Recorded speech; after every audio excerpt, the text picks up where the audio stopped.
കിടിലൻ Firoz. Radio അവതാരകനായും television അവതാരകനായും ജനഹൃദയങ്ങളിൽ ഇടം പിടിച്ച കലാകാരൻ.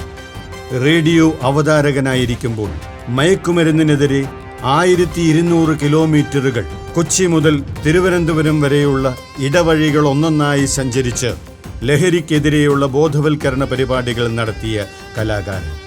7 ദിനരാത്രങ്ങൾ ഭക്ഷണവും ഉറക്കവും ഉപേക്ഷിച്ചുകൊണ്ട് മയക്കുമരുന്നിനെതിരെ സംസാരിച്ച റേഡിയോ അവതാരകൻ. ഏറെ ജനശ്രദ്ധയാകർഷിച്ച television reality show Bigg Boss മത്സരാർത്ഥി.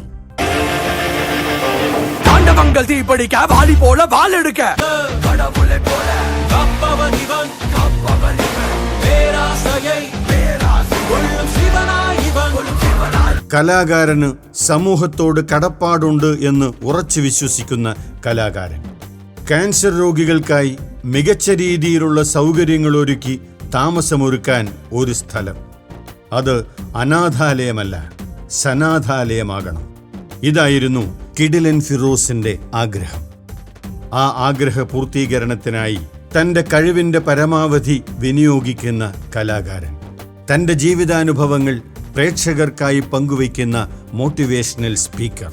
അതൊരു സെലിബ്രിറ്റി ആയതുകൊണ്ട് മാത്രം നമ്മുടെ ചുറ്റും ജീവിക്കുന്നവരിലേക്കും കൂടി നമ്മൾ കണ്ടുവായിച്ചു തുടങ്ങി അല്ലെ. ഏതാണ് എങ്ങനെയാണ് ഈ ഡിപ്രഷൻ എന്ന വാക്ക് എന്താണ്, അതിൽ സംഭവിക്കുന്ന കാര്യങ്ങൾ എന്താണ് എന്നൊക്കെ ഉള്ളത് എല്ലാവരും മനസ്സിലാക്കാനുള്ള ശ്രമമാണ്. കിടിലൻ ഫിറോസിന് MGM കലാസന്ധ്യയിലേക്ക് സ്വാഗതം.